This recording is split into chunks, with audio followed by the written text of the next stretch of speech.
The morning the lie shattered his world began with the sound of a ceramic cup breaking against the cafe floor, the fragile pieces scattering like the pieces of his own barely stitched life. Aaron froze in the middle of the aisle, his breath suspended, because the girl who had just dropped the cup wasn't reacting to the sudden noise at all.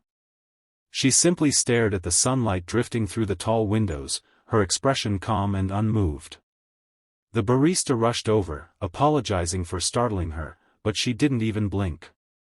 And that was the moment Aaron's friend whispered to him with an uneasy guilt that the girl, Lyra, the woman he had been pushed into meeting, was deaf, paralyzed from the waist down, and hadn't asked for any of this.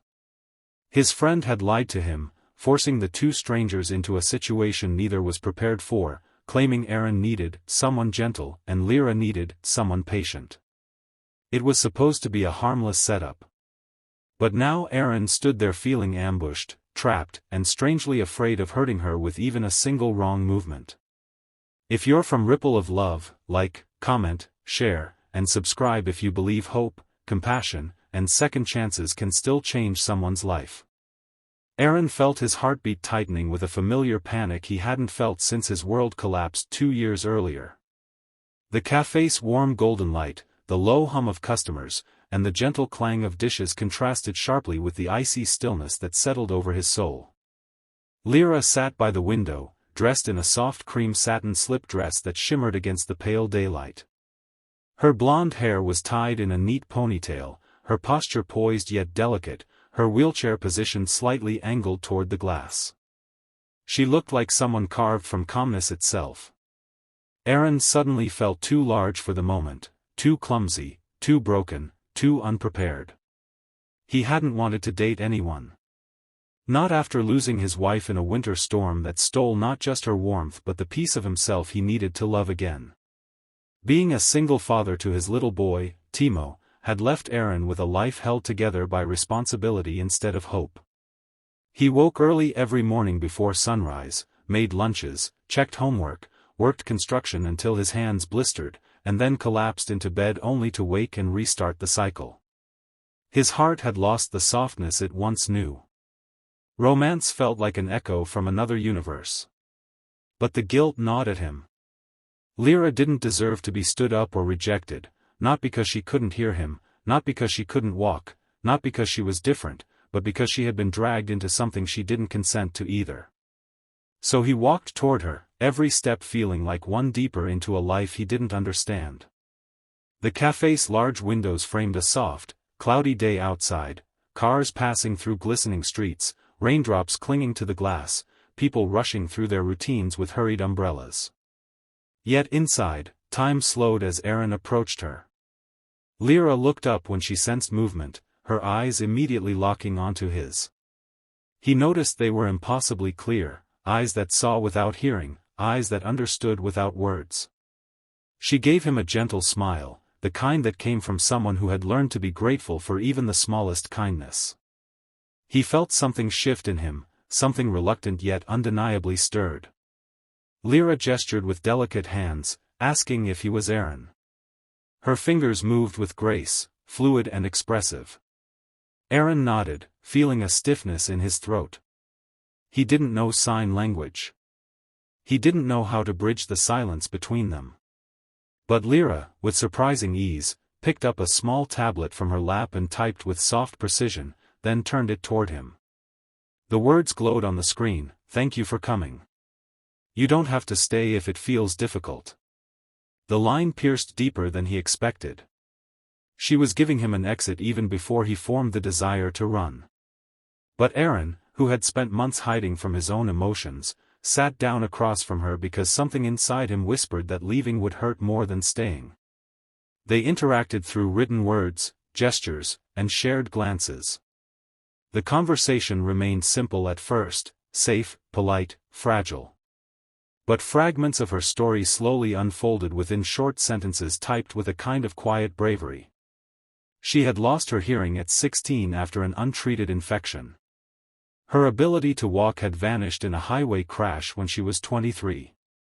Her family had grown distant, unable to carry the weight of a daughter who needed constant assistance.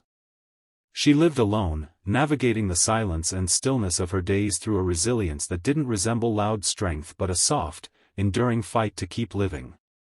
Aaron felt himself unraveling as he read each line, because something about her suffering mirrored his own. She, too, had watched something precious vanish into tragedy. She, too, had felt abandoned by people who once claimed to love her.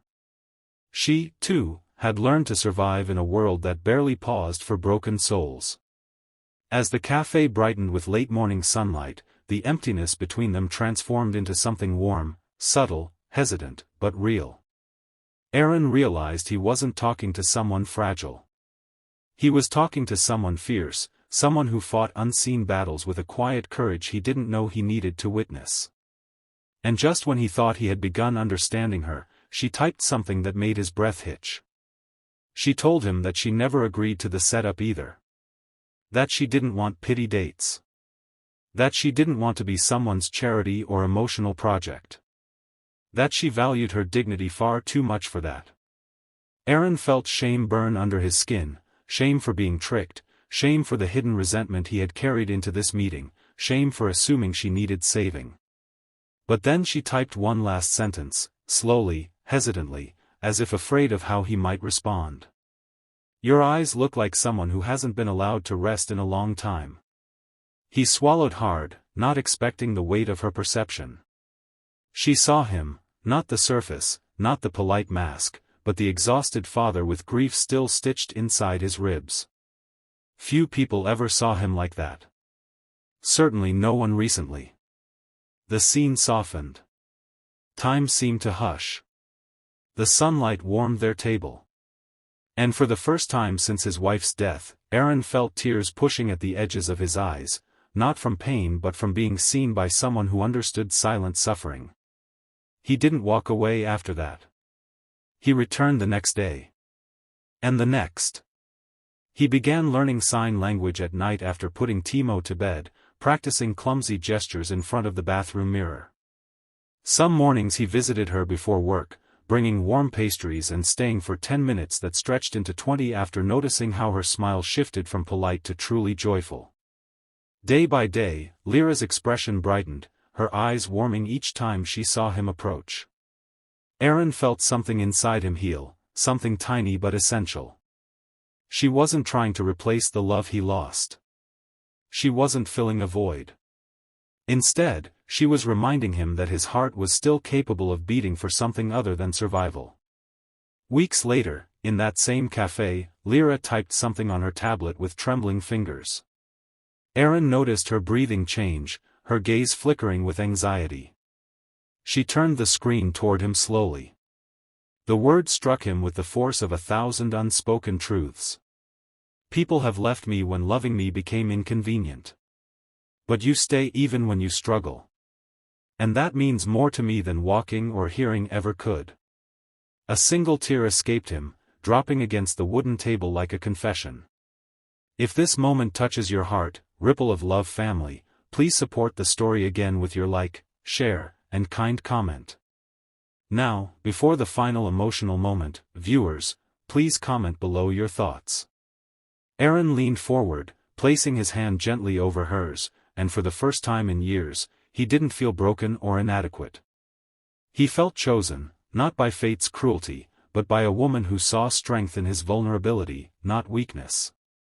Lyra looked at him with a depth that felt like sunlight after endless rain. Their worlds, silent and grieving, didn't collide. They merged, softly and beautifully, forming a quiet rhythm of healing neither of them had believed they deserved.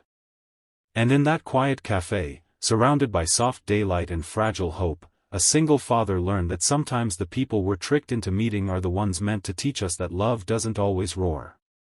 Sometimes, it whispers, through silence, through wounds, through second chances, and saves us in the gentlest way possible.